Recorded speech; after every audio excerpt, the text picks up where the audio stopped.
Right, OK, so this week's show is all about drivers' cars, and that set us thinking, is it possible to turn anything, I mean anything at all, into a driver's car? Well, to investigate this, we found a bloke who owns a Lada, and we nicked it. This is the Lotus headquarters in Hethel, Norfolk. And this is Paul Sherwood's 1.5e Lada. 6 years old and worth about 200 quid.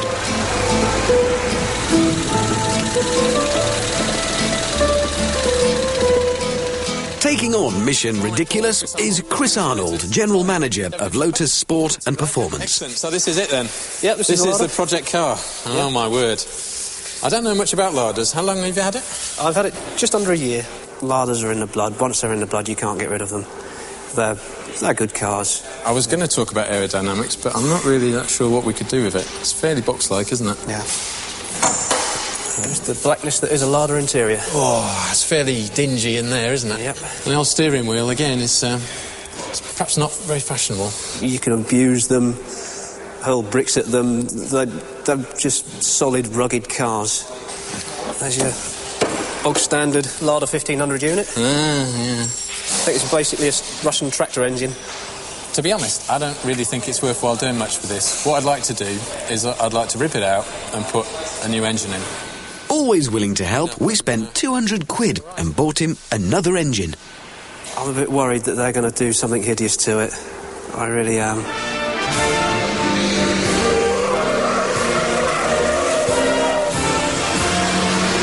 my God, what's he doing? To assess the scale of the task ahead on ride and handling, Lotus let loose their top man, Gavin Kershaw.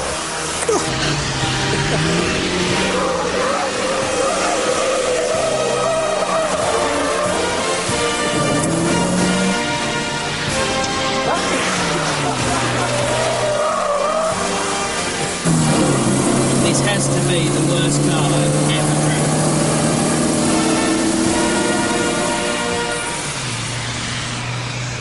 It's not every day that Russell Carr and his design team get their hands on a Lada. If we get the wheels and tyres right, the ride height right as well, it's going to give the car a much stronger stance, get the wheel-to-body relationship correct as well.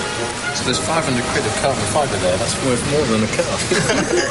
Colour, well, it's debatable, but black is obviously going to lose some of the dodgy detailing that we've got. Could actually clean that surface right through there. It could be quite nice. We're just going to have to rip the bumper off and see what it looks like. So maybe we can blend these two together, ditch the centre console, remove that, maybe the parcel tray, put a sort of aluminium wrap underneath, clean that up across there, and maybe pick up some silver detailing on it so it still has a sporty feel, a little bit more like Sunbeam.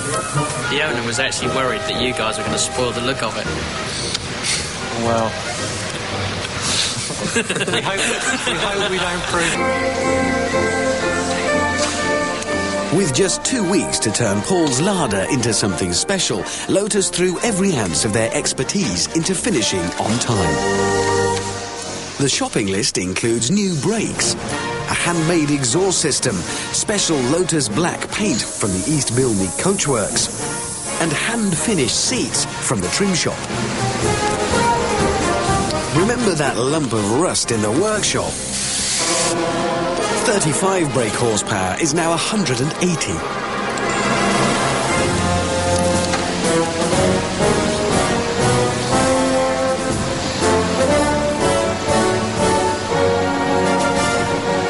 Two weeks and 1,000 hours of work after Paul dropped his baby off at the workshop. It was time, finally, to be reunited. Right, we're going to stop here. Right. Now, before we do anything else, have a listen to this.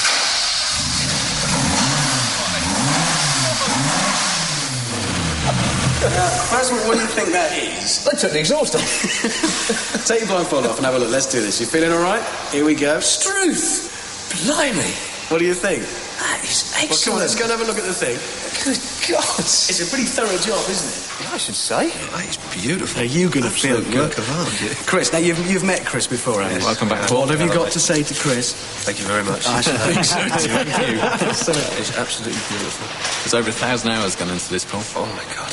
1,000. And that's 1,000 hours of not just anybody, Lotus people. the best there are. It's absolutely gorgeous. Are you pleased with it? I'm really pleased with it. I mean, when the car first arrived and the alternator failed and the wheel trims fell off, it was a bit sort of, oh, what have we let ourselves in for? But the more we got into it, I thought, yeah, we can make something out of this car. Oh, yes, of course. Under the bonnet, do you remember we changed the engine for a Fiat Twin Cam?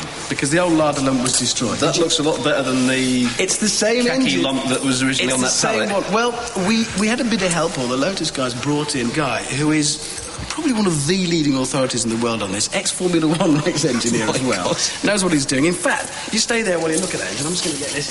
He wrote the book on it. Literally wrote the book on it, I think. And you've done a thorough job. Where's Rob? Rob, come here. You are lead technician, yeah? Yep. That's your official term. I've heard rumours that you literally haven't stopped. And do you know what? You look dreadful. Get some sleep. Stop thinking about this car.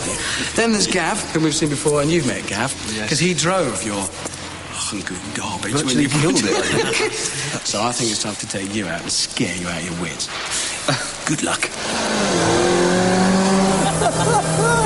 Certainly different. It's a hell of a lot different. What you have to watch now is you actually get something called wheel spin. You can power slide. Third gear wheel spin. I think I'd be too petrified to do that myself. It's a beast.